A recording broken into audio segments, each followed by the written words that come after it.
ñi fa ñëwoon yëpp yor nañ ko te mi ngi ci site yi te mi ngi ci également sur le journal office dañ ko publier du loo xamante ni man maa ko xam wala Matar xam ko wala Massamba xam ko lu ñu diffuser la rapport la d'accord donc loolu d'accord naa nag moom yëgu ko amul problème D'accord. mais bu mu ne ñun rek ñoo ko yëg wala diffusion c'est une information qui a été diffusée D'accord, loolu dama bëgg a d'abord ji donc apparemment donc loolu bëggoon naa mu leer donc nañu génn ci waxu dañu jox 1 milliard ñu ne bëgg defe naa loolu d'accord nañ ci ak moom pare nañ ci wax boobu wax bi nga xam ne nag moo ëpp solo mooy SODAV dafa nekk société boo xamante ni du société bu ay nit créé la SODAV a été créée sur la base d'une loi votée à l'Assemblée nationale en 2000 c'est la loi 2008 président Macky Sall bi muy nekk premier ministre le diligenté loolu mu dem Assemblée nationale ñu voté ko moom dafa wax léegi moom dafa ne dogumal yaanu bal yàlla dog dafa ne bi fi BSDA nekke woon da leen doon jox ndékki añ reer at mbaquus ci laay ñëw répartition bi ñu fi nekkee ba léegi dégg naa ñuy wax seen wax ne 5 ans la fi SODAV def SODAV defu fi 5 ans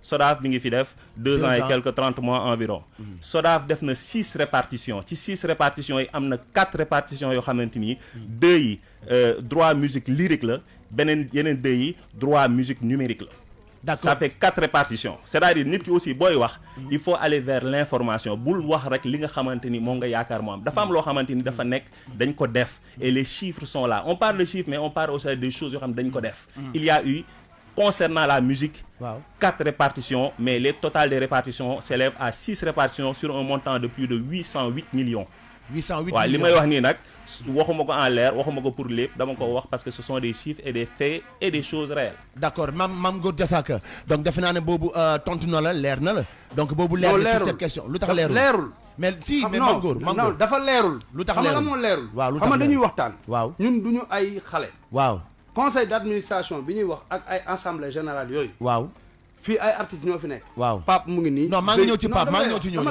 damay expliquer waaw non ay artistes ñu ngi fi waaw même wax la waaw man Mame Gor man yow yëguma ko d'accord te ni mu def ba yëguma ko waaw man gis naa ñun on est mais est-ce que du sa responsabilité aussi yoo xam ni mais est-ce que du sa responsabilité Mame non Gor non aussi du sama benn responsabilité si bu parce que fekkee man ne dama fay dem waaw te su ma fay dem waaw normalement dama lay wax waaw dama lay wax yow rajo bi fii King FM waaw xam nga rajo la média la waaw média la mais tey jii yéen da ngeen am communication boo xam ni da ngeen koy def pour sponsor yi di ñëw ngeen di publicité ay boissons ak ay yeneen affaire ak yooyu cellule de communication am na fii ni mu amee fii noonu la war a amee foofu ba nga xam ne lu fa xew ñoom war nañ fexe def le tout ba artistes yi jot ci d'accord léegi danañ ci ñëw léegi Pape waxtaan nañu léegi Alaaji Maan wax na nu ñu ko élire donc bureau bi conseil d'administration bi ni mu tëddee léegi yow ndax gis nañu bokk nga tamit ci ñu d'accordul SODAV am lan moo la poussé à ce que nga ne non man SODAV dañ ko war a tas parce que gisoo sa bopp. waaw maa ngi remercier ñëpp di wax comme ni ko gars yi waxee rek ñu dal. bu ñu dégloo ñun ñëpp dañu xam ñun li ñuy wax ak ñoom la ñuy wax. ñu ne njëkk a tontu sama frère Alaaji Maan même SODAV bu defee 2 ans 30 mois. waaw échec la. lu tax échec la. voilà xam nga nit koo xam ne bi mu fiy nekk pendant juillet na bay waaj a màgget. ñu koy fay ñetti yoon ñaari yoon di ko woo. ñun wax xamuñu ndax fay nañu 15 fois wala 3 fois c'est vrai mën nañ ko fay bind mu ngi ay chiffres nga nii. d'accord mën nañ ko def mais ki nga xam ne mooy artiste bi nga xam ne. année bi daana xam ñaata yoon lay fayee ko. léegi xamatu leen ko. non xamatuñ ko déglu ma ne dañuy eggali rek. xam nga ñun xamatuñ ñaata yoon la ñuy fayee ko comme li léegi Mame Gor wax dañ doon añ di reer di ndékki. bi ñu doon añ di reer di ndékki. xëy nañu gisatuñu añ gisatuñu reer. ndékki li sax xamuñu kañ lañ ciy jot. d'accord ba léegi nii mënuma la wax kañ la ñuy fayee ko. ok beneen bi ci des mooy. li ñuy wax ci affaire conseil administration bi ak élection yi. waaw conseil bi ñu koy njëkk a fal ñun ñëpp dem nañu man dem naa. ça veut dire que tu étais d'accord. non déglu rek ma wax la première fois bi ñu njëkk a dem. di voté ji man dem naa. méridien ba ñu fal ñu fi. mais après dafa amaat beneen assemblée générale. yëgoon nga ko. assemblée générale bi foofu renouvellement bi moom foofu laa ñëw. renouvellement bi dama toog gis samay nawle artistes ñi leen di jox ay carton d'invitation. carton d'invitation dañ leen doon invité pour ñu ñëw man mi jotuma suma invitation. jotuloo d'accord xam nga. cela veut dire beaucoup de choses. cela veut dire kon pour man sama gis-gis. pour yow c'est ciblé. waaw c'est ciblé. ok léegi man loolu gis naa ko.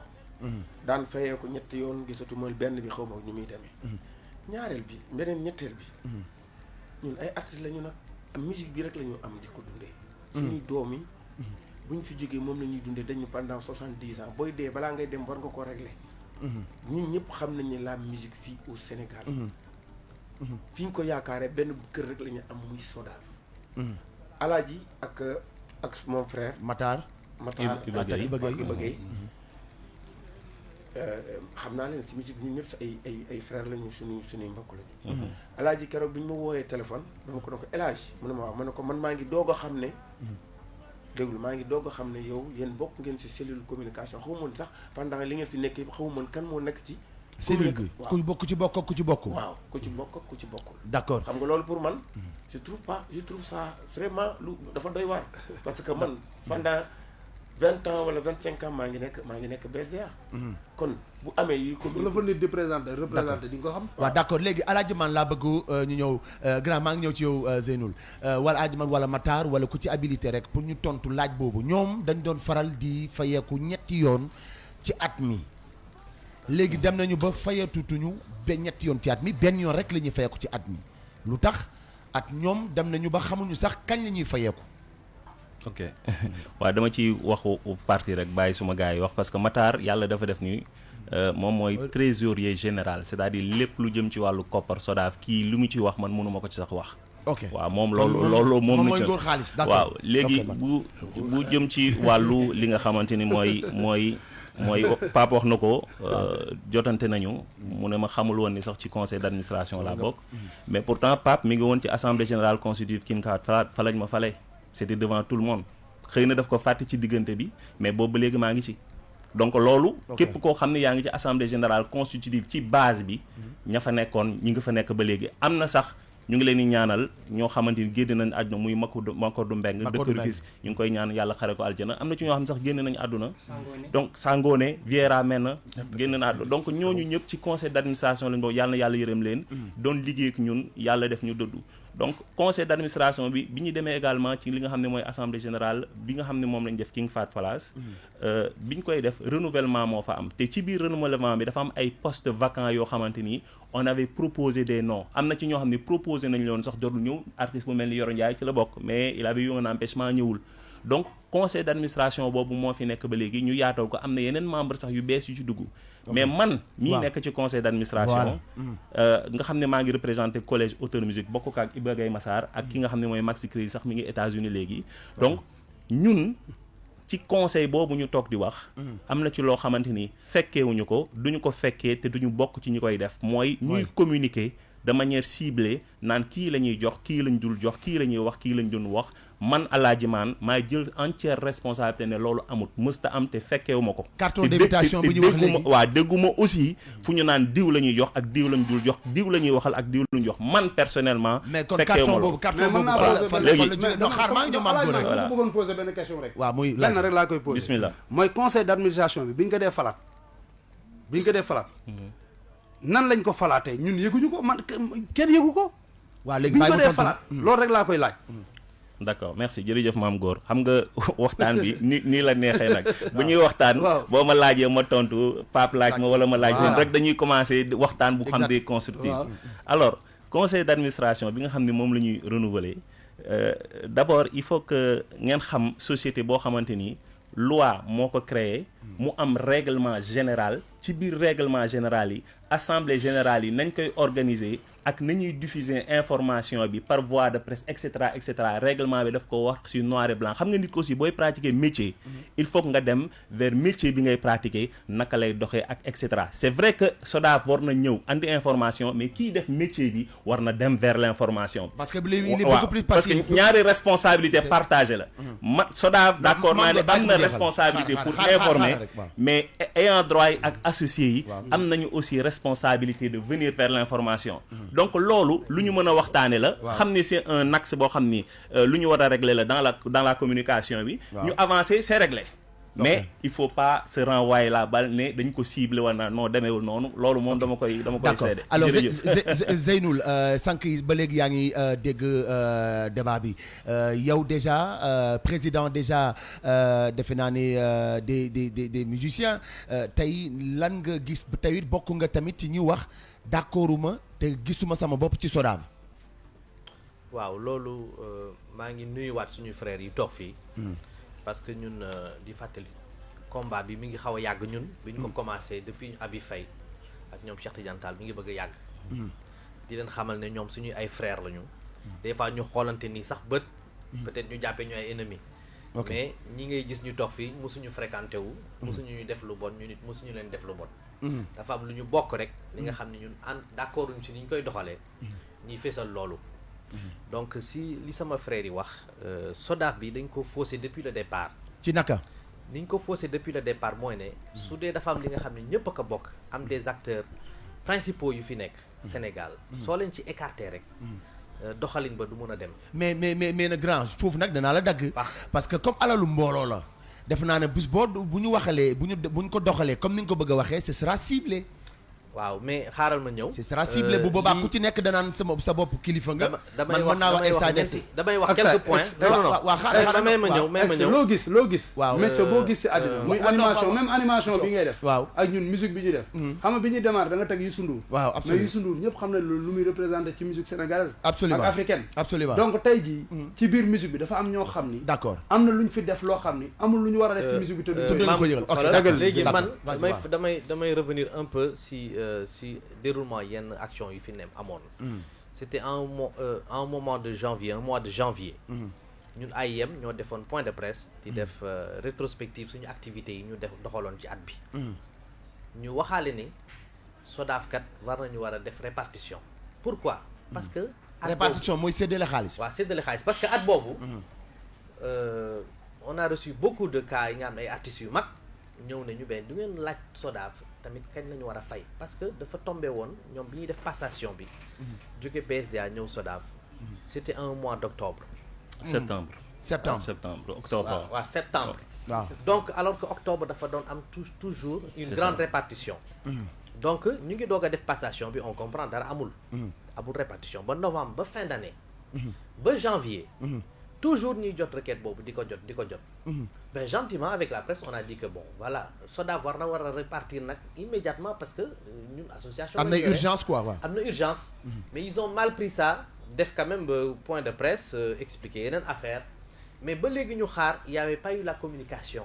xam nga c'est-à-dire am na li nga xam ne soo ko yoree. ñëpp bokk ci te artistes yi nga xam ne ñooy produire seen ay œuvres di ko exploiter. fruit exploitation boobu ñëw ci SODAV ñu leen war leen ko séddale. la fay xew war nañ ko xam. donc loolu c'est un problème te après bi ñu toogee ba ñëw fekk ci leen ci conseil d'administration ils nous ont invités.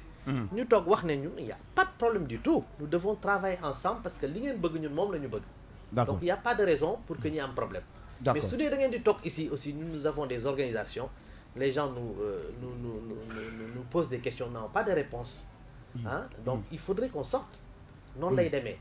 yeneen cas yi. loolu benn la ci maanaam les principaux acteurs sont écartés. parce que soo déggee ku mel na Abi Faye. Abi Faye waaw.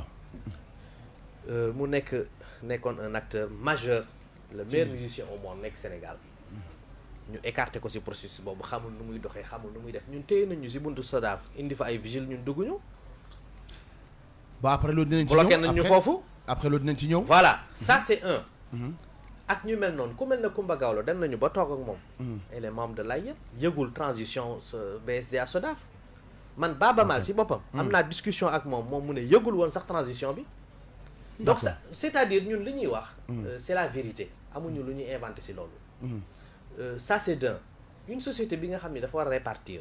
waaw te clé de répartition bi maanaam kenn xamu ko.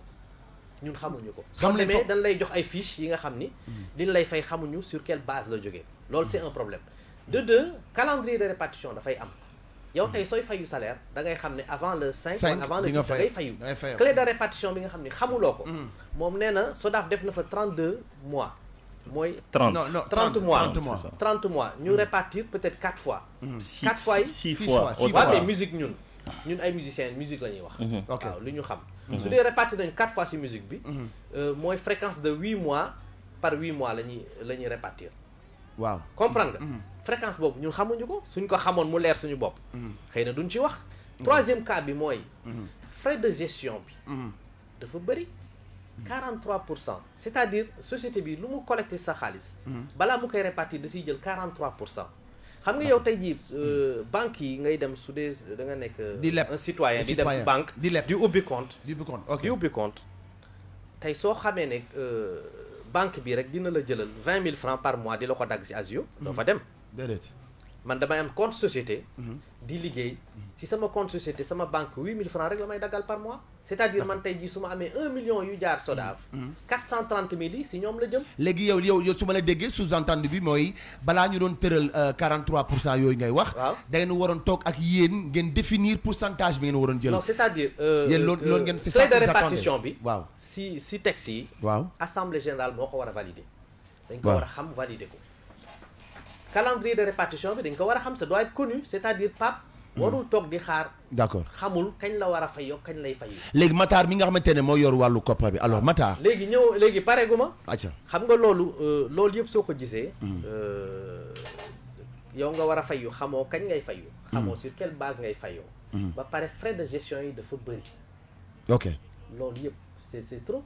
d'accord les vrais acteurs ont été écartés ko kii li muy wax. si renouvellement wu assemblée générale waaw. loolu. man par exemple je suis président d'association. waaw c'est-à-dire le DG. à chaque fois qu'il y a besoin de quelque chose moom. daf may woo téléphone directement. Iba Gueye Massar daje nañ fa taayale ak Matar. pour affaire paiement des droits pour les partis politiques. les partis politiques. moo ma appelé sur mon téléphone ma ñëw ñu wax ci loolu ñu d'accord ci accordé ci def ci déclaration. parce que loolu suñu intérêt la ñun ñëpp. mais lu mel na SODAV nga xam ne ñoo ko bokk. ñu war a renouveler conseil d'administration bi. ñun loolu dañ ko war a teewee xool liñ fa liggéey jëmmal leen ñun toog fa rek jëmmal leen rek dafa am solo ci seen liggéey mais man bi may yëg information boobu je l'ai su la veille bi nga xam ne dañuy clôturer dépôt de dossier pour nekk administrateur maanaam dañoo xaar ba nga xam ni pour yow ñoom loolu lu ñu tey la. waaw dañ ko def ba nga xam ni ku bokkul ci ñoom du yëg kañ ngay déposer dossier pour mën a dugg ci conseil d'administration bi te li ma la wax dañ ciy bind correspondance adressé ko au ministre de la culture ba dem daje seek directeur des arts muy Koundoul ak Aziz Dieng j'étais pas seul j'étais avec Pape Dembel Diop j'étais avec Alioune Kassé j'étais avec d'autres personnalités de la musique ñu dem toog wax ak ñoom ne leen en tant qu'association bu mel na ay yem am de grands leaders de la musique renouvellement conseil d'administration waruñu ko yëg la veille fekk ñuy tëj dossier yi c'est-à-dire war nañu mën a toog ñun ne kat war nañu tànn nit dugal ko ci biir wala kat ñu encourager ñi fi nekk jàppale leen loolu am nañ ci sax rencontre ak le directeur de la SODAV le DG Bathily mi ngi may déglu mi ngi may déglu ngoone xam na li may wax boobu foofu noonu sur place xam nga kañ lañ recevoir biñ ne suba la conseil d'administration bi foofu ñun lañ ñu joxee lettre d'invitation bi nga xam ni war nañ ñu invité ñu ñëw si li nga xam ne ñoo ko moom dañu war a woo téléphone yëgal ñu ko envoyé ñu SMS envoyé ñu ay mail moi j'ai un compte aux États-Unis bi nga xam ni banque bi nga xam ni dañuy def renouvellement instance yi fii laay toog di jot mail yi su ma neexee sax ma voté par correspondance à distance tey jii un artiste qui est en tournée war na mën a voter par correspondance à distance y en a qui sont pas à Dakar tey jii foo munti toog ñoo sama xaalis ma nga fa am naa fa compte war nañ ma fa fay amuñu samay contact pour yëgal ma ne dañuy changer instance yi loolu du dëgg du yoon léegi ma wax la foofu laa jotee sama invitation foofu lañ gis ñuy activer di yónnee ay invitation artistes yi te élection bi xam nga nu mu demee invitation bi carton d'invitation mooy ne invité nañ ma ok c'est-à-dire dañ ma invité man pour ma ñëw ak ñëpp ñu jot seen invitation Alaaji Man nee na moom yëguloon loolu moom waaw xaaral ma expliquer la waaw invitation bi du pour ñun rek pour képp personnalité wala képp ku ñu yaakaar ne war nga mën a ñëw jëmmal bis bi rek dañ lay invité nga ñëw toog d'accord donc ministre bi waaw xaaral rek ministre bi waaw ñëw wax am ay autorités yu wax après loolu dañoo vider la salle man nga xam ne je suis un membre associé de la SODAV ak Alioune Kassé ñëpp dañu génne ci biti maanaam am na ñi nga xam ne ñoo amoon ay fiches waaw remplir ko ñooñu ñooy dugg voter leen te fiche yooyu Ñooñu leen ñoo ko favorable. jox ku leen neex des gens sont mais loolu obligés- ban preuve nga ci am. maa fa nekk ban preuve non xaaral ma ñëw Alaaji Man déedéet. xaaral rek may ñu rek. Après aussi, waaw non xaaral ko dina Bambo, ñëw après on va xam nga ñuy finir. wax sànq Après. mais bu wax bu la kenn bu dag la kenn dagg nañ bàyyi ñu wax. xam nga man dagguma kenn waaw waxal. man la may wax nii man maa ko teewee maa ngi wéeru si grille bi ñu ñoo génnee Alioune Kassé bi nga ànd ak man ñu génn ñu si biti ñeneen ñi nga xam ni dañoo am carte ay fiche ñu rempliroon ñooy dugg voté maa ngi taxaw Jimi Mbaye mi ngi taxaw sama wet wéeru si barrière yi dañ ñoo génn ñun ñëpp mënuñu dugg mënuñu ñeneen dugg. ñoo dugg renouveler bureau bi suñu kër ñibbi nañu si lañu gis ne dañoo renouveler bureau bi d'accord. donc pour vous dire que nous nous avons été écartés te soo gisee ñuy wax droit d'auteur aussi au Sénégal li ëpp ci collecte yi musique la pour le moment waaw. plus de 90% musique la donc si tu écartes des acteurs comme Abi Faye lan moo ciy desati D'accord, si grand. tu écartes des acteurs comme comme Coumba Gawlo, wala- comme Coumba Gawlo comme Dembel Diop ñu def plus Dembel de Diop. 300 albums comme Papis Konaté yam dañuy produire tous les jours mais foofu noonu mënatoo am d'accord grand Zeynou defe naa ne point yëpp wax nga ko. Waaw. léegi je laisse le soin quand même à Matar mu ñëw. waaw juste avant Matar dafa am point bu important boo xam ne dama ko bëggoon clarifier. waaw mais très non rapidement juste très waaw. rapidement rek. waaw. damay dégg tout le temps muy revenir ci discours yi. la SODAV perçoit 43%. Ce n'est pas vrai.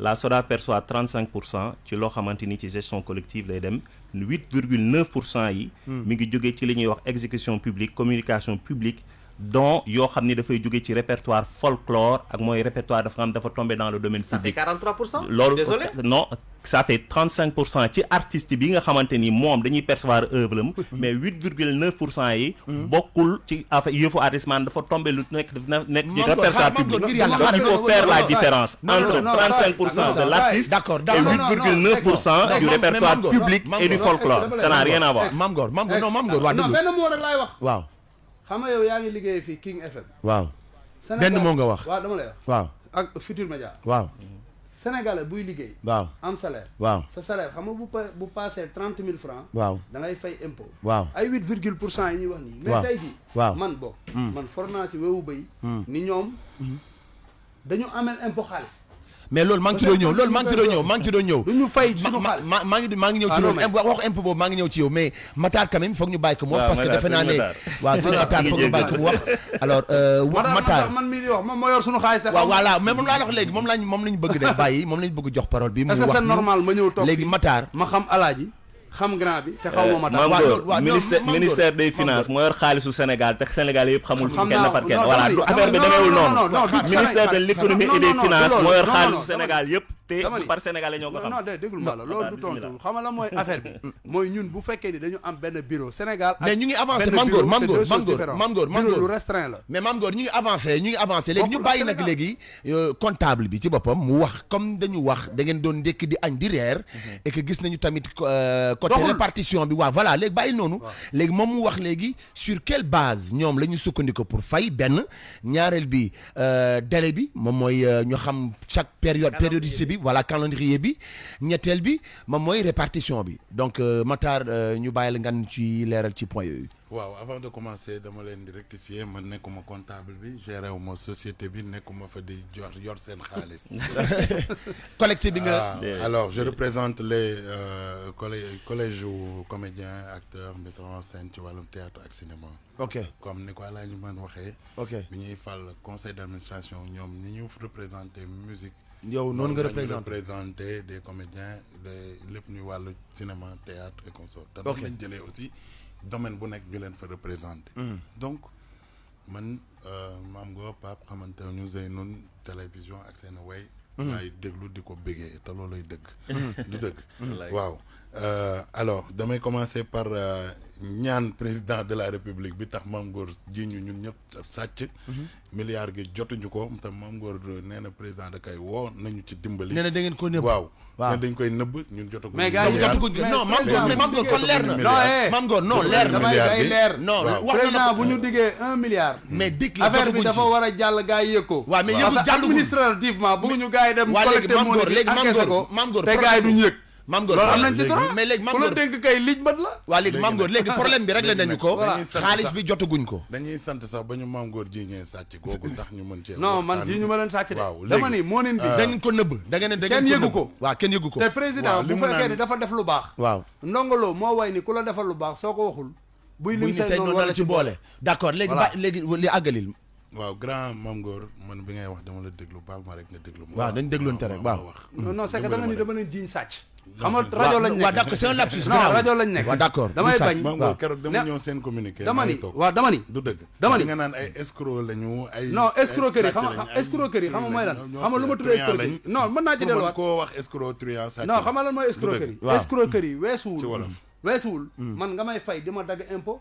te xaalis bi may dagg impôt fayoo ko anamu waaw léegi mais man nag- loolu est-ce dinaa- mais loolu est-ce que dinaa wóor na la tontu yow loolu. non non Mame Ngor est-ce que am nga ay may preuve ma da nga am tontu ko droit laaj. ex- Acca may- tontu. may ma tontu ngir waa léegi yàlla. dañu bàyyi doxul léegi la waa SODAV léegi moo waaw. doxul waaw mais Mame Ngor mais Mame Ngor waaw mais dindi ko fii mais Mame Ngor indi Mame Ngor leneen Mame bu Ngor ko defee doxul Mame Ngor doxul aussi ex doxul Mame ça Ngor. ne marche pas waaw ex non ex Matar ñu dem. non ex dañuy respecter auditeurs yi ñuy déglu parce que waaw. ñu ñëpp ay magum jëmm lañu waaw. xam nga bu Non, ñuy non, waxtaan non, débat dañuy non, non, déglu c'est wante que du D'accord, ma Alaaji nangu Mame Ngor Mame Ngor dañuy non, respecter Alaaji, dañuy yow débat waay di waxante non, lañu wax dëgg bu taxawee ni dama ko jiiñ sàcc waaw da ngay déglu rek da ngay waaw, déglu d'accord. non non ji ñu ma ko waaw sàcc maam da ngay déglu rek dañu déglu rek d'accord ak dañu déglu ak déglu dal rek. Jaa, ji ñu d'accord, ko Mame Ngor. ak déglu ak dal dama ni Mame Ngor moo nin buñ ñu ko joxee war nañ lijjanti moo nin bi ak président déglu wax ak ni dal may rek nañ loolu dégg nañ ko moo bu nin bi baax anamu waaw may ko mu waaw tontu mais bu taxawee ni dama ko jiiñ sàcc ji ñu ma ko sàcc léegi May waa ko léegi mu d'accord tontu. waa waaw, d'accord bàyyi ko mu tontu. léegi Matar bu ko kenn dagg nag loolu rek laa bëgg waaw waaw bi ñu ñëwee ñoom grand yu bëri ñu ngi woon ci conseil d'administration boobu ci biir assemblée générale bi ñu fal. du dëgg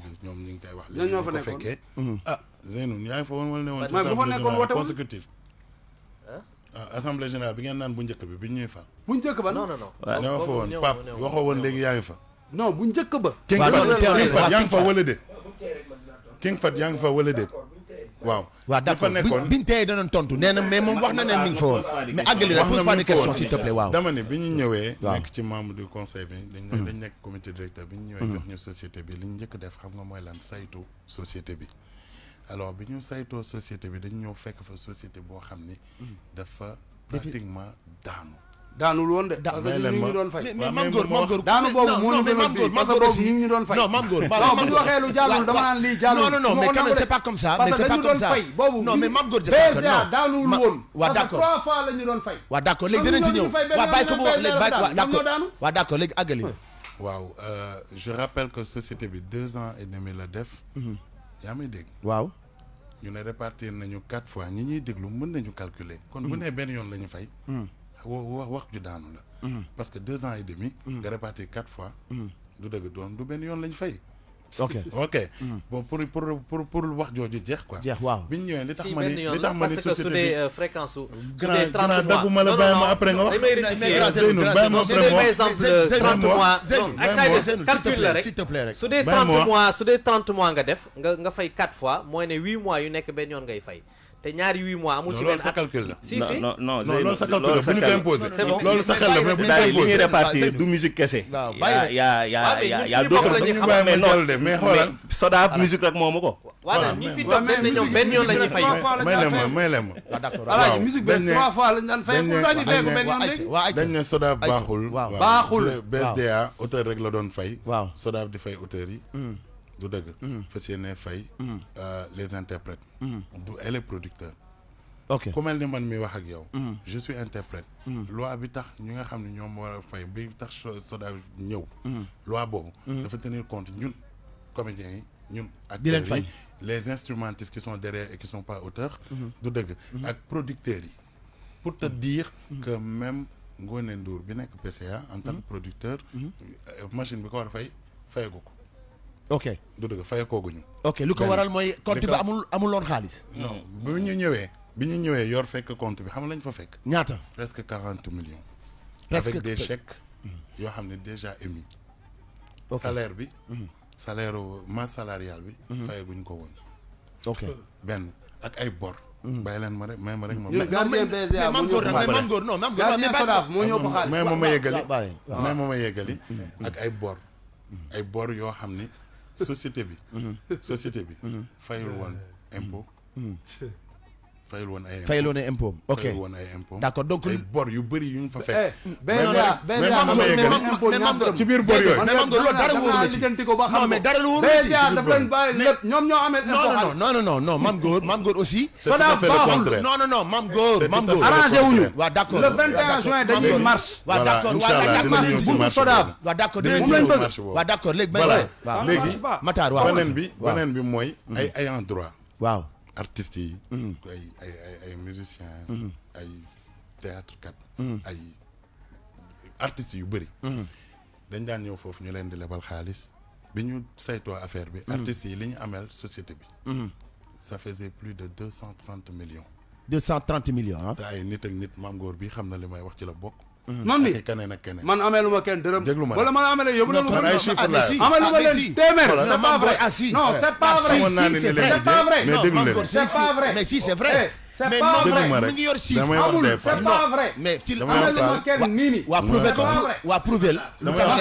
su ma amee loon nit Jo defal naa dañ ma koy def leen naa li ma wax lu leer laa waa léegi prouver loolu c'est pas vrai waa léegi bàyyi ko mu non wax c'est pas vrai waa bàyyi ko mu wax c'est pas vrai non Mame non Goor dama ni c'est pas vrai mosoo fa leb xaalis amee lu ma leen biscuit maa ngi kayit c'est yi pas vrai yaa ngi kayit waa génne kayit bi yaa ngi kayit déglu ma waa andi kayit déglu d'accord. ma ex d'accord c'est pas vrai déglu ma mais c'est déglu très leen grave ma pour que yeggali. administrateur toog fii à la déglu rajo la c'est rien n'est di wax grave kan moo amee bor Rien n'est grave. non Zulu non c'est pas un secret bah, si c'est un secret c'est pas vrai non dafa cité Mame Goor non c'est pas un secret c'est pas vrai Paf ñoom ñoo ameel artistes yi xaalis ñoo tëdd si xaalis bàyyi ma yeggali tee ko fay ñu artistes yi man amee lu ma kenn ñaar bàyyi ma dërëm yeggali Mame Goor c'est pas bàyyi ma vrai yeggali Mame Goor ba àggali alors on a la liste de tous les artistes yi nga man xam Mame Goor ma amal xaalis waaye ma c'est pare pas vrai bàyyi ma yeggali waaw d'accord bàyyi ko mu bàyyi ma yeggali c'est pas vrai waa ngir yàlla gis waa ngeen ne d'accord artistes yi yore on a la liste de toutes les Matar moo am personnes fit.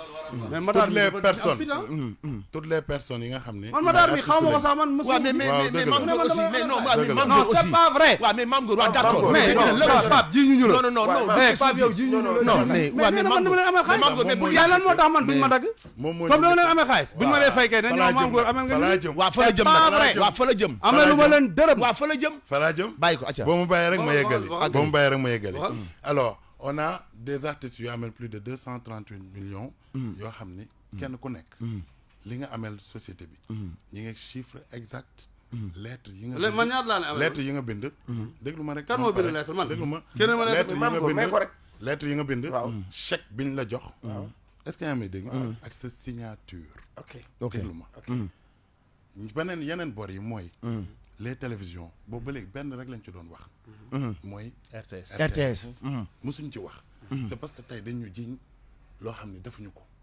ñu boobu ba léegi di liggéey ci sutura nag mosoo ñu dégg ba ñuy attaqué ba léegi ñu génn di wax absolument on travaillait parce que dañ ko gëmoon non liggéeyuñu léegi mais Mame Goor waaw mais moom ma pare mais moom ma pare mais moom ma pare te bu ñu ñeneen ñi nga xam ne dañu ameloon Touba Mbacké dama leen di porter plainte voilà loolu laa bëgg sax man loolu laa dama bëgg leen di porter loolu laa plainte bëgg. waaw d'accord parce que man amee lu ma leen biscuit waaw d'accord bu ñu falsifier signature wala ñu dem créer seen lettre man bëgg. faalewu ma leen ba leen di leb waaw d'accord voilà mais boo leboon dama la koy delloo. DSDA mës nga leb non leboon lebu nga ma leen DSDA moo yeggali. leboon nga c'est pas DSDA vrai. DSDA mës nga leb non Bàyyi ma yeggali. dama ni Sodav la wax nee na man dama amee Sodav xaalis mais l'état BZA non BZA waaw bàyyi bàyyi BZA mu tontu boppam Mame Goor waaw BZA si boppam sax Mame Goor Mame Goor c'est pas vrai Mame Goor DSDA d'accord Mame Goor mën naa yeggali ah Mame Goor àggali mën naa yeggali mën naa yeggali Matar non même moom ma yeggali grand pape baal ma rek baal ma rek non mais gars yi non je suis obligé de couper les micros mais na ngeen bàyyi waaw nañ ko bàyyi amee lu ma leen Moom- dërëm waaw nañ ko man bàyyi Sonatel dafa jël sama musique pendant 10 ans di ko utiliser mais loolu du Même débat loolu dinaa ci wax. du débat bi dem Même fa loolu ñu dinaa may ci wax. dawloo suba teel loolu- ngoon même loolu dinaa ci wax même loolu dinaa ci wax fekkee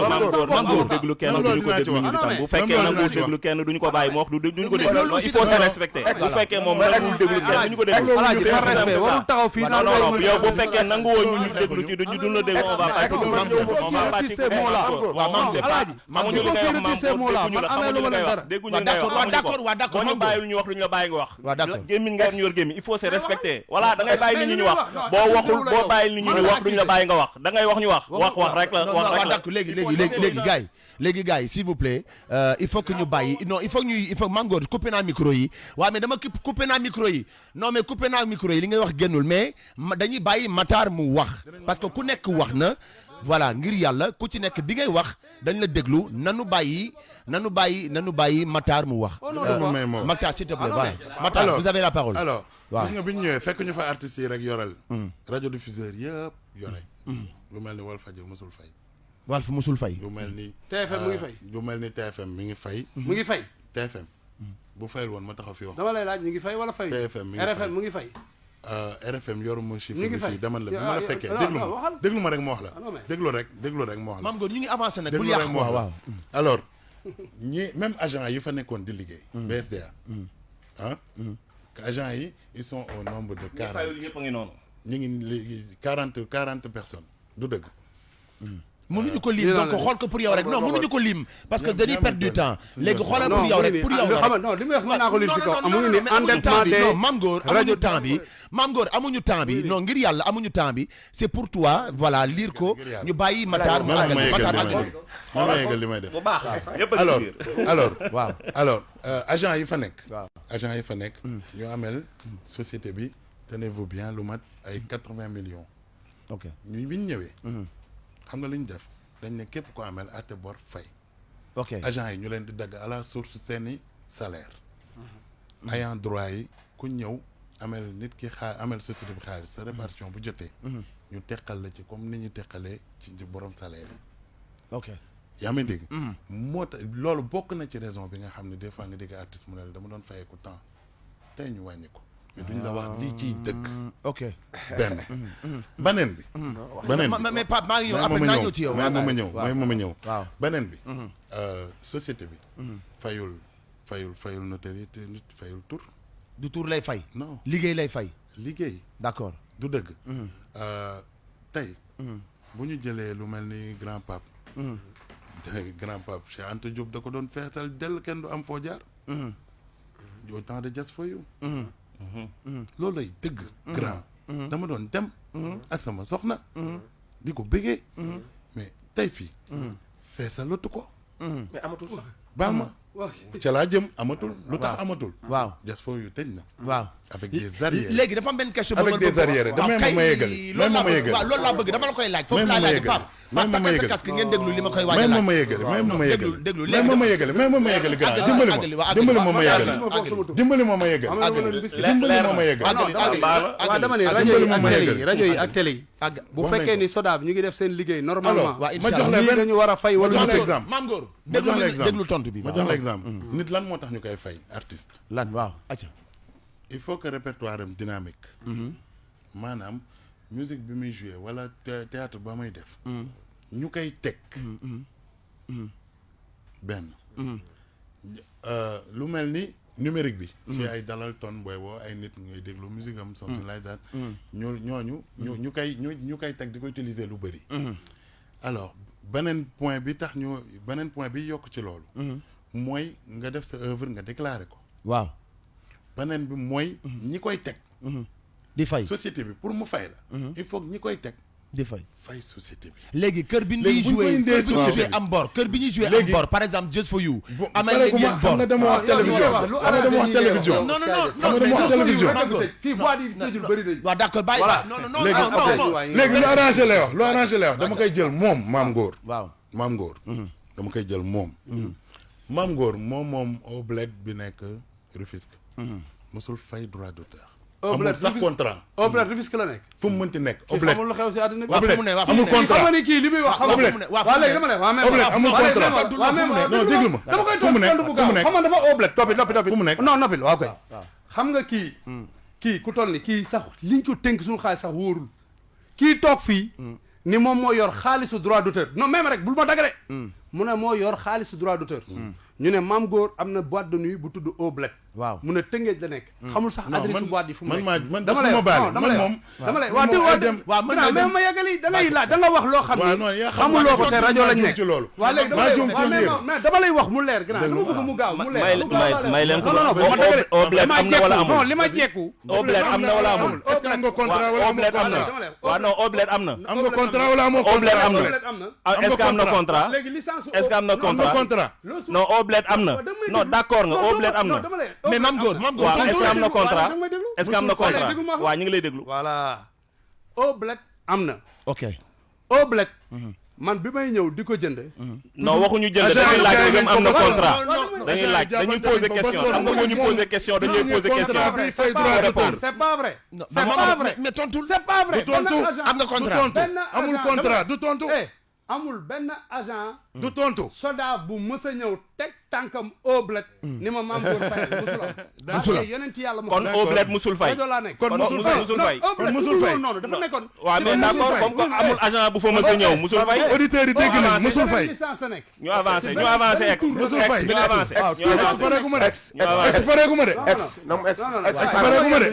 pareeguma de ñu avancé ex ñu avancé waaw d'accord Mame Gor c'est bon Mame Gor Matar dama ni waaw d'accord c'est Matar bon li muy wax c'est dangereux non ex benn amul adresse boîte de nuit ex fu mu nekk d'accord deuxièmement ex c'est le plus important le plus important mooy dama ni wax leen contrat Sodav amul contrat Sodav il faut avancer dans le sens du débat il faut avancer dans le sens du débat s'il vous plaît contrat musul fay waaw d'accord léegi gars yi dañu war a def jàll ci brève yi léegi waaw ñi nga xam ni waaw tey ñu ngi taxaw di kaas naan baax nag baaxul dañ bëgg nga xam ni la gestion des droits d'auteur d'abord c'est individuel parce que artiste bu nekk ak droit am amul benn droit boo ko ñaari nit bokk lu dëgg fayuñu tur et que li tax ñu naan ay ci biir at bi dañu war a fay ñaari yoon ñetti yoon ñeenti yoon juróomi yoon yëpp dafay tegu ci ñetti fànn mooy ñi nga xam ne ñooy utiliser œuvre jàmbur yi ñuy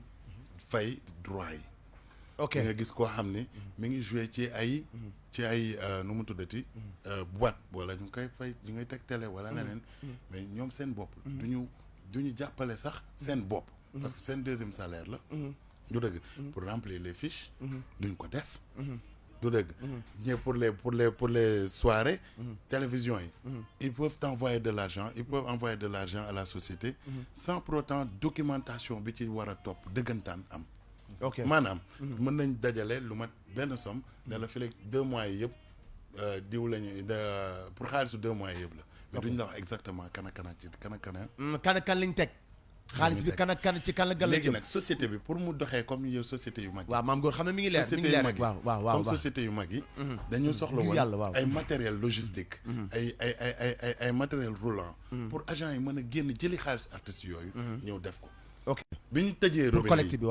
robinet yi maanaam ku amel bor ñëw fay yokk tuuti yenn moyens yi dem lépp sax banque pour ñu aal ñu ay oto pour agent yi mën a dem looloo tax ñu jóge ci 40 millions dem ci 1 milliard li tax 808 millions la ñu séddale mooy ñi nga xam ni séddale nañ ko mi ngi ci loxo artistes yi ok li nga xam ne nag moo des foofu dafa am yeneen artistes yu nekk bitim réew yoo xam ni ñoom dëkkuñu duñu sénégalais dañ leen war a fay ñooñu dañ leen war a fay ok comme waa SACEM ni ñuy fayee bu ñu utiliser fële ñu yónnee ko artiste pour sénégalais yi ok am na ñeneen ñoo xam ni ñëwuñu ba léegi jël si seen xaalis ñu ngi fii c'est des sénégalais seen xaalis la ñu utiliser fii seen droit mi ngi foofu ñoo ñëwul réclamer ko du dëgg alors je disais que ni quand je vois par exemple un Mame Gor qui me dit kenn fayuñu ko 98 000 lañ ko fay et que je vois fi muy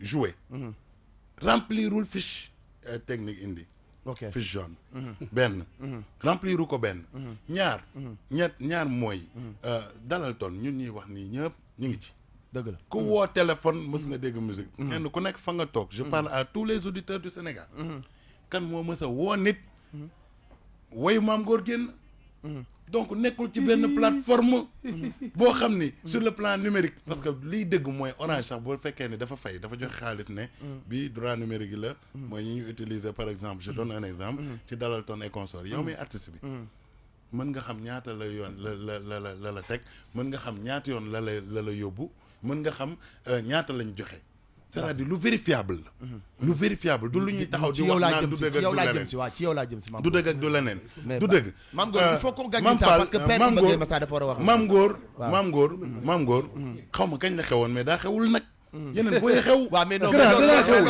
léegi nag li tax ma ne xewul mooy répertoire bi dynamiqueul non du pour sànni xeer ah je suis désolé d'accord d'accord donc jamono yi Pape Cheikh di yëngal dëgg en attendant seeni album di génn peut-être et qu'on sort artiste boo gis sa courbe c'est dans 2 si tey nee na moom moo bëri moo ëpp fi mu joué ci artistes yi fi nekk yëpp waaw nañu wax fan la on sait ay gaynde la ay 18 personnes fa nekk xam nañ ñoo ñaata lay fay par mois te du moom rek a fay tëgg et ñaata lay fay yooyu par mois ñi fay tëgg ñëpp la d'accord léegi c'est bon léegi je pense que on a été clair merci Matar sama tontu day gàtt waaw gàcce voilà xam nga moom mii di Maam Góor buñ dugg ci waaw polémique d'accord waaw dëgguma dañuy waxtaan waaw xam nga moom dafa wax ni Maam Góor yow xewatuloo bois di ngay joué xawma lan Sambata Ndiaye non artiste boo gis am na artiste boo gis am nañ actualité xam fan ak fan lay joué xam ñaata lay am waaw mais di nga ma déglu waaw dama lay déglu non dama lay déglu waaw dama lay déglu dama lay déglu waaw man tey jii yow Exides yow mi ñu invité man j'ai ton numéro chaque jour su may joué tu reçois mes SMS absolument vrai ou faux absolument je su fekkee reçois damay fen rajo laa nekk en direct dama koy recevoir bokk naa ci ñi ëpp luy joué fii je sais que ni tu joues li may joué régulièrement xam nga artiste bi waaw waxuñu muy joué mu am 200 000 personnes wala mu am 20 personnes mais yaa ngi joué li am solo mooy spectacle bu mu def ah non même non premier juuma ngi non même waaw même mi ngi juum maa ngi doon comprendre lu tax mu naan fay ñu ko mais Matar d'accord bàyyi ko mu wax après nga jël bëggul ñu leeral bagage yi mu leer aca na leer moom si boppam waaw mu ngi wax ni Maam Góor fi muy joué moom yàlla dogal na moom xam na ma mais moom man xaw ma ko ok man moom mi donc macha allah barke yonent bi xamuloo xaw ma ko dëgg la xam naa ne parce que damay wax parce que d'accord man bi ma ñëwee fekk ñu ne ñii ñooy kii mooy représenté waaw si ñi ngi représenté droit d'auteur sax dama tiit parce que il bëggee Massar je le connais mais moom kii xam naa ko mais moom même ci théâtre bi muy wax ni moom moo représenté théâtre kat yi moom siiwul du théâtre kat bu siiw non temps yi nag justement moo tax ñu fay ñu siiw foofu lay juumee foofu lay juumee ñun fayu ñu siiw glace ñaaree siiw ku jël pee ak ku jël ndaare fayu ñu siiw ku liggéey la ñuy siiw la ñuy fay ok d'accord ku répertoire am dynamique la ñuy fay ay waxu siiw lay wax léegi dama lay wax ay waxu siiw je suis désolé affaire Dalaton waaw mais du moom daf ni ngeen may bëggee mu wax du ngeen ko invité doon waaw maam mayel day wax dafa mayel grand bi mu wax non affaire waaw mayel Baye Fall mu wax waaw may ko mu wax waaw may ko mu wax non damay bañ waaw waxal léegi parce waxal que il faut ma wax waa Dalaton bi Dalaton waa ca waxal Dalaton waaw man bokk naa du ma ni maa jiitu nag waaw grand Mbaye Dieye Faye mu ngi may déglu man bokk naa ci musiciens yi njëkk a jël sunu musique mu nekk Dalaton ok gars yi di ko déglu mu nekkoon muy jazaaka ñu siy woote ñu siy wuyu ba ma demee BSDA waaw xam nga état dañ ni continuité la waaw absolument ñoom dañu donnu dossier bi dañu donnu dossier moo tax bor yooyu nga amel nag waa continuité boobu moo tax borom yooyu tamit dafa war a fay waaw kaa leen ngeen fay kaa leen ngeen fay ko moom ma fay la bor yooyu dafa war a fay di nga déglu de waaw déglu soo yàlla di nga déglu de waaw déglu billaay yow wallaay yaay contredire sa bopp poobar bi dalay dal léegi wuy ma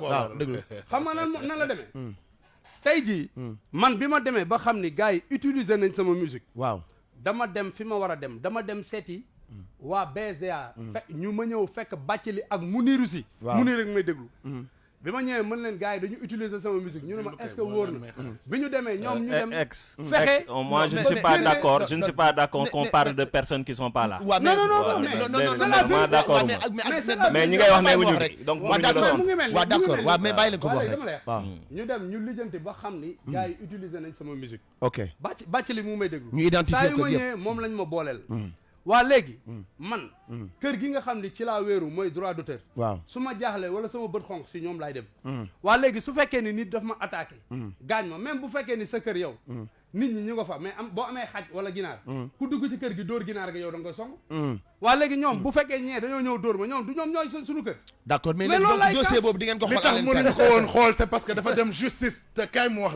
la justice nag fa la mbaxane yëpp doonee benn muy nga nekk droit d'auteur nga bañ nekk droit d'auteur bu xasee ba porter plainte bu xasee ba porter plainte waaw la SODAV n'a jamais été au-dessus de la justice bu xal dossier bi demee ba boo porter plainte ba avocat am yóbbu ko foofu ba même ba pare rek yow dootul SODAV mënatul lenn ludul son avocat vient identifier loolu d'accord léegi pare nañ ci loolu su ma xamoon mais par léegi ñu ñëw ci Iba Gueye Massa non Mame Goor may na la mën ñëw ci waaw maam nañ déglu Iba waaw suñu grand la nag père ñu ngi jégalu xam naa ne depuis bi ñu tàmbalee ba léegi c'est vrai que ne waxtaan bi xaw na kii tuuti parce que ku ci nekk sa domaine la doon dugg mais tey voilà yow sa point de vue par rapport ak question yi nga xamante ne aussi tamit sa domaine la ci yàlla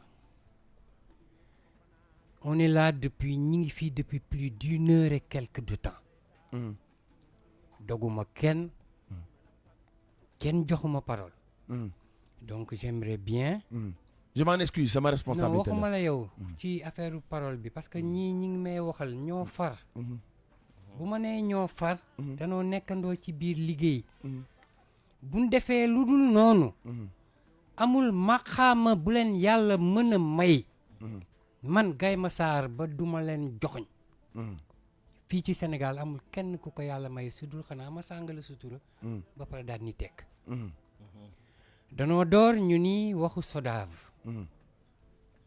am na ci biir historique bi am na yoo xam ni man Iba te toog fii maa fi gën a ancien ci combat boobu am na yu ma mën a wax am na yu ma mënul a wax parce que depuis 1999 laay wax c'est un des points principaux ci sama life sama dund parce que lu sérieux la duma mbandkat duma kii nii dem job laay def bëgg ñu considérer que comme job ma def que l'une de mes activités principales ba mu jaral ma teg sama carrière de musicien te ci biir reggae am na lu ma fay jouer ma teg mu nekk deuxième donc am na lu bare lu ma ci mën a wax def nañ fi ay formation avant ñu egg ci 2013 de l'an 2000 man sa benn formation bokk naa ci. xam naa ci dara ak yow ak ñeneen ak ñi bañ ak ñi nga xam ne dañ leen di woo ñu ñëw alaaji maa na nga ni yëkkati na xam ne na bokk na ci biir formation yoo doon joxe ñu def ko de 99 en l'an 2008 ci 2007 le président de la république bii ñuy interpellé depuis keroog naan ka na tas SODAV ci la moom en tant que premier ministre projet boo xam ne ni ñun donte nous ne sommes pas des juristes mais accompagnés par juriste monde bi ñoo xam ne ni suñu ay nit ñu bind jàppale nu ba ñun ñi ñu mën a wax ci ay termes suñu bëgg-bëgg yooyu ñu amoon ci suñu biir comité de pilotage boobu nga xam ne ni moo indi SODAV toutes les associations sont représentées donte damay représenter musique ci biir SODAV parce que looloo ma yëkkati man musique mooy sama life waaye au-delà de ça ñun biir SODAV buñ cee wax dañuy wax ni que yaa secteur culture bi yëpp ñoo ci nekk ñu bokk ko ñu egg Macky Sall premier ministre mu daal di dugal projet de loi bi yàlla def ñu jële ko foofu daal di ko yóbbu mu nekk assemblée nationale président de l'assemblée nationale ñu introduire loi bi proposition de loi boobu noonu moom moo ko signé le 28 janvier 2009 ñu continuer ci job bi dinaa ci dikk yàlla defaat en 2012 moom moo ñëw toog et c'est en 2015 que ci lay signé les décrets d'application bi mën a wax ni que léegi SODAV existé na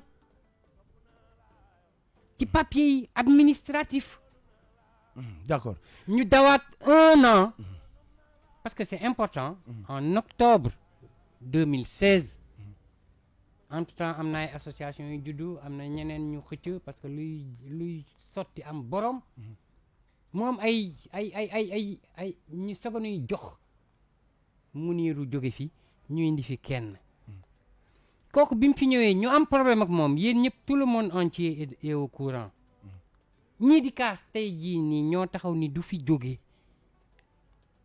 bi ñuy wax naan Habib Faye yann borom bi dolli ay leer te fa mu kii man sama booy la ma yàgg ko xam seetaan ko feneen ak feneen ak feneen ak feneen ñuy dugalante lu garaaw loo tax jour boobu waxtaan nañu gaañ dañ def conférence de presse daal ni dinañ def benn bouclier humain pour qu'il n'y ait pas cette passation de service entre les deux directeurs généraux l'ex bi nga xamee ni ñun ñoo ko révoqué ñoo ko def ak ki nga xamee ni moom léegi moom lañ ko jox ba nu dooree ak léegi lu nekk dégg nañ ko ñii duñu fay duñu def nii man maa ngi ak benn këyit boo xamee ni ci biir liggéey bi dama ko yore këyit bi jox nañ ko journalistes yi yàgg na donc mën naa ko fi wax nombre de répartition yaa ngi nii du 24 mars bi ñuy joxe li ñu joxe ci 114 millions 911 528 te dañ ko joxe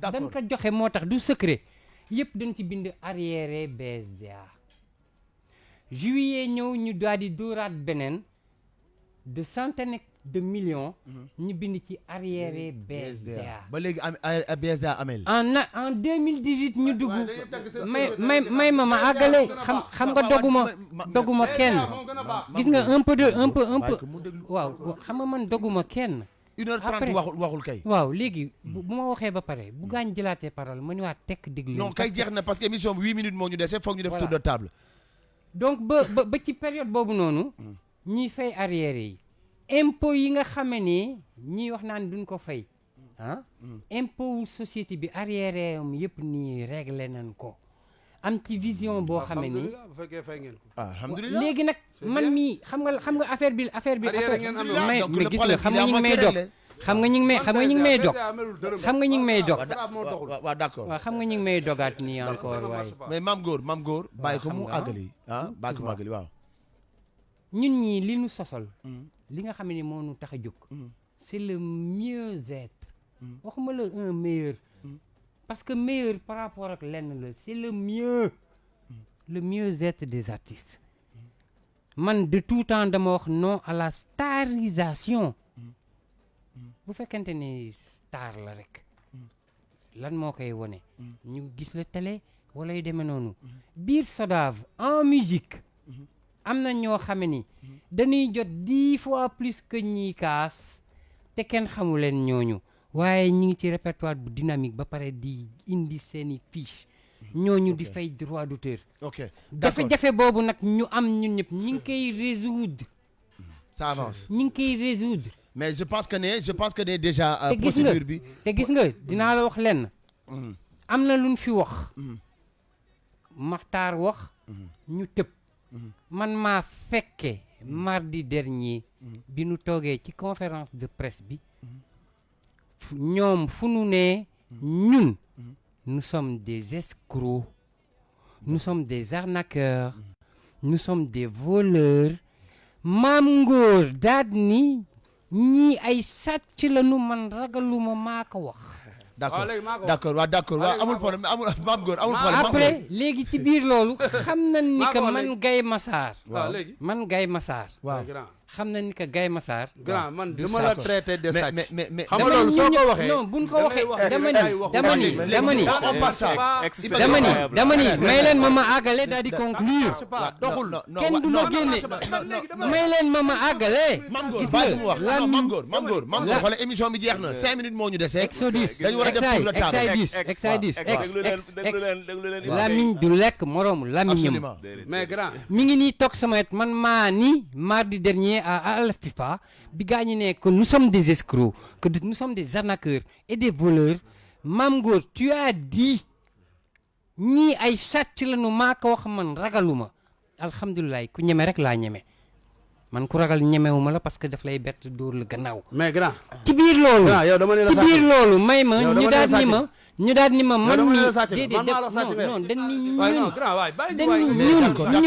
man maa ngi waaw may leen ma àggale man mi kenn du ma génnee bu nu ma génnee Iba Gaye Massar ci biir groupe bi ma nekk non dëgg la man mi kenn du ma seppi ñi ñoo ànd léegi jeex na seen probité Exodus Exodus waaw d'accord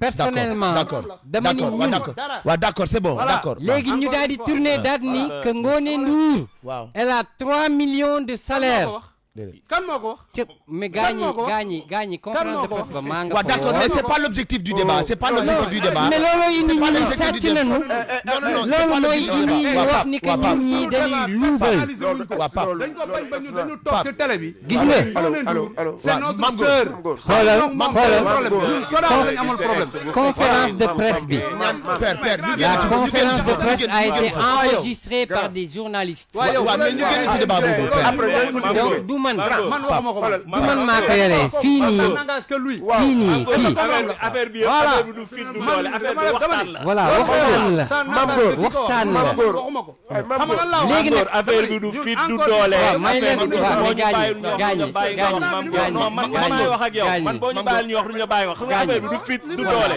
Mam Góor gis nga teggin nu mu la mayul gis nga non man li nga xaw ma ci dara xam nga man lan laa xam. xoolal bi ñuy toog fii amul li muy wax nii Mam Góor bi ñuy door a yegg si fii nee nga je vous ai traité d'escroc avant micro yi di tàkk nga ne maa ngi ciy jéggalu wax nga ko sànq waaw wax nga ko sànq non dafa ndànk est-ce que wax nga ko sànq Mam Góor salaamaaleykum déedéet. ma ne salaamaaleykum tu t'es excusé bi nga yegg si micro yi tàkk wax nga ko grand wax nga ko wala waxoo ko waaw dama lay laaj wax nga ko wala waxoo ko léegi nga ñëw taxaw naan maa tey Iba boolewuma la ci biir seetal li ngay wax dañu wax si léegi parewuma Alaaji Man c'est bon léegi ñu waaw waaw calmer les nerfs.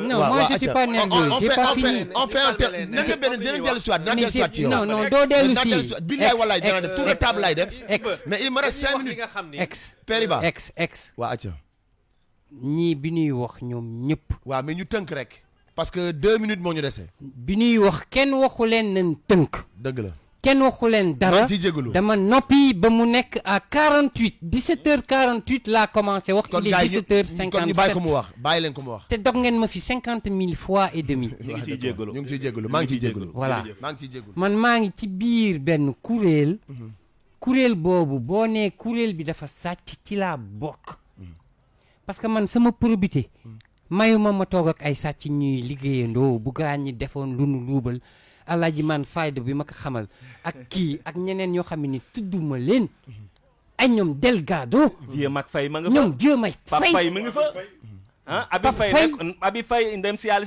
il était administrateur du BSDA il était dans la conseil commission d'administration la bokkoon BSDA nekk Abi Faye. suppléant waaw d'accord léegi may leen ñu wax. te ci biir loolu may leen ñu waaw wax. d'accord may leen ñu wax. léegi non on va faire un dernier tour de yéen a table may ñaan may ñu wax. non waaw yéen a ngi may ñaan te man mii ñaanuma wax leen na ci point yëpp dugg na ci yeneen point yi nga xam ne dogguma leen nekkul ci actualité bi léegi waaw, bàyyi ma tontu dogguma leen les tontul waaw léegi damay tontu si wax Gis ne waaw, suñu grand tontu ci mais frère très rapidement rek waaw suñu grand waaw frère mais ci man bëggee du ma Dakar. nangu loolu tontu ci loo xamee ni man mii pareeguma li ñu pourquoi wax li mu wax si mais historique mais bi. les gars waaw li mu wax si historique bi li Exodus. taxawal Sodav Waaw. Exodus. non non xaaral ma ñëw waaw Li mais mu wax grand si mais historique grand bi mais taxawal Sodav. grand waxtaan nañu depuis c'est la sànq vérité. Exodus Non, xaaral ma ñëw Exodus rek. mais dañu waxtaan pendant 1h30 waxul nañ ko xam nga may Exodus. Point yi nga xam ne aussi- mais grand Exodus. daanaka la léegi nañ ko bàyyi ma rek non non non Exodus. Zeynou affaire bi yëpp Exodus non bilaa man walaay damay tontu ay points yoo xam ne ni gaañee waaw d'accord Mame fii Goor waaw Mame Goor noppil Mame Goor léegi noppil Mame Goor noppil waaw jeex na waaw d'accord waaw mais c'est bon mais au moins ñu daanal ex affaire bi du yomb parce que boobu ba léegi gaa ñi dañuy wax gisuñu ku leen tontu affaire bi du yomb parce que boobu ba léegi ñoom ñooy wax kenn tontuwu leen am na ku leen tontu léegi door a jàkkaarloog ñun nag ñuy wax ñu leen di tontu foog du yomb ku ci laaj say droit na Waa nga def Seydou. say devoir Mame Goor ak non yéen mais ñi wax ni yëpp fay leen ñun ñoo waaw am d'accord lu ñu waaw c'est wax. bon waaw c'est bon léegi coupé nañu ñun ñoo am lu ñu wax waaw d'accord léegi gars yi non je suis obligé de couper les micros parce que tamit je pense que pour le respect des auditeurs tamit il faut que ñu bàyyi tuuti dak ñu mën a dégloonte daaneel parce que émission bi jeex na il est 18h quasiment on va faire un dernier tour de table dañuy def benn dernier tour de table ku ci nekk si ñun daal di wax son dernier mot donc je pense que ne gars yi fi mu toll nii mën ngeen toog ku ci nekk ñu def suñu tour de table ñu def suñu tour de table dañuy def benn dernier tour de table mais bon malheureusement comme nu ñu ko waxee c'est ça le grand débat donc moom la ñu amal tous les vendredis c'est ça le grand rendez-vous donc at lu ci mënti am aussi tamit nii la ñu koy waxtaanee ah donc defe naa ne waaw man li may wax mooy je parle aux artistes bu leen ñii jéem a yóbbu ci ay affaires yoo xam ne du dëgg xam nga di leen wax di leen bëgg yóbbu ci problème yoo xam ne du ñoom defuñu seeni devoir bay laajte seeni droit alors dañu je demande à tout le monde ñuy xool ñu waxante dëgg te yàlla tax dañu wax leen ñoom ñu ñëw fay seen bor yi parce que bu ñu fayul seen bor yi on peut pas le donner. Matar Zeynou on va faire un dernier tour de table léegi Mame Goor jox nañ la kàddu gi wax Mame Goor léegi ñu def dernier tour de table Mame Goor waaw Zeynou acca Zeynou loxal waaw Zeynou dernier tour de table waaw s'il te plaît waaw mooy ne ñun nous sommes pas des ennemis. On se dise la vérité. Voilà, merci parce beaucoup. que ñiy toog fii nii. Waaw. man personnellement defuñu ma dara. Absolument. man tamit yaakaar Ex, je ne suis pas d'accord. On n'est pas les ennemis, mais il y a un minimum de respect quand tu traites les gens d'escrocs, de voleurs et d'arnaqueurs. Il y a un minimum. Mais non, mais c'est conseil d'administration bi falaat nañ ko. dañu jël ay carton jox ko ñu leen ñun faluñu leen. waaw d'accord Léegi waaw léegi da nga doon Zeynou tàggoo. li may wax depuis le début. waaw. mooy ne l'idée est noble. ñoom fi ñu jaar ak ñoom Iba Gueye Massar. ba proposer SODAV bi ba teg ko. c'est une idée vraiment géniale. ok li nga super xam ni mooy li nga xam ni yeneen nation développées yi. macha allah wàllu droit d'auteur foofu la ñu yegg. super. te ñoom xeex bi ñu xeex ba mu egsi ba fii. vraiment ñu ngi leen di vraiment saluer si loolu di leen encourager si loolu. ok mais doxalin bi moo dul noonu. léegi nag quelle est la solution quelle est ta solution pour mu jeex waaw waaw xam nga mooy lan waaw soo yoree société bi nga xam ni. waaw comme ni mu ko waxoon au début dafa am des acteurs déterminants yi nga xam ni ñoom dañoo nekk ci système bi. di ko doxal te boole woo leen ci. tu ne les informes pas ils sont pas obligés d'être dans le conseil d'administration. d'accord. ku mel ne Abi Faye su nekkee ci mbedd mi. di revendiquer benn affaire dafa mel nag il n'a pas reçu l'information. ok man ngi di wax ak yow. def leen répartition yu mujj yi. j'ai jamais été saisi. ñoom ils préfèrent aller faire des points génne affaire yi dans les journaux que man mii nga xam ne je suis un membre associé ñu yëgal ma ne répartition am na ak temps laa fa am. d'accord il va non may ma ñëw di nga wax. Non, non, je ne suis pas. Non, je vais pas te laisser dire des choses. Je vais pas te laisser dire des choses. Non, c'est pas ton statut à la SODAV. Le membre, le président du conseil de ce aujourd'hui, c'est que la SODAV ne reconnaît pas. La SODAV ne reconnaît pas les présidents de membres d'association. Elle reconnaît des ayants droit. C'est là le problème. Non, c'est pas le problème, c'est la loi qui le dit. mais c'est la loi qui le dit. Vous faites qu'un c'est la loi qui le dit. waaw d'accord léegi c'est bon léegi c'est bon. C'est simple de dire ñoom loolu la ñu bëgg. Il faut lire la loi. Il faut lire le règlement et la loi. règlement intérieur. Arrêtez de l'illégaliser. waaw d'accord mais c'est bon Aladji Man c'est bon. waaw non waaw attends je termine. Mame Goor laisse-moi terminer. ay tournée la ñuy def. Mame Goor mais Mame Goor mënoo wax. wax nga fi 1 milliard ñu ne la amul. wax nga fi Ngone Ndour dafay jël 3 millions ñu ne la amul. yaa ngi wax loo xam ne amul. bàyyi di wax loolu amul. yow 1 milliard jox nañu ko. loolu nga fi wax. mais président Ça a été voté à l'Assemblée nationale, c'est sur le budget. non waaw d'accord non c'est budget du ministère. waaw d'accord. Bon d'accord bon écoutez je suis obligé de mettre fin parce que je pense qu'on a essayé de trouver un terrain d'entente mais malheureusement bëggoon nañ def benn tour de table donc ñi amaloon tey émission bi donc voilà c'était comme ni ñu ko waxee woon la SODAV donc représenté at ki nga xamante ne mooy Aladji Man Matar Diouf Iba Gueye Massar at ki nga xamante ne nag ñoom ñoo artistes yi nga xamante ne ñoom ñoo taxaw ne carrément dañ bëgg la dissolution de la SODAV donc non Mame Goor mais mënuma mais parce que ñu war a tàggu mënuloo tàggu donc comme demee na noonu je suis obligé donc Zeynoul Sow malheureusement moo doon tàggu moom moo doon joxe dernier kaddu mais bon voilà donc y a Amadou Ndiaye moo war a installé actuellement pour after stade donc tout de suite mais bon grand après mais dañ koy àggaliwaat buñ ko non grand dañ koy mujj couper quoi oui dañ koy mujj mais loo may wax waaw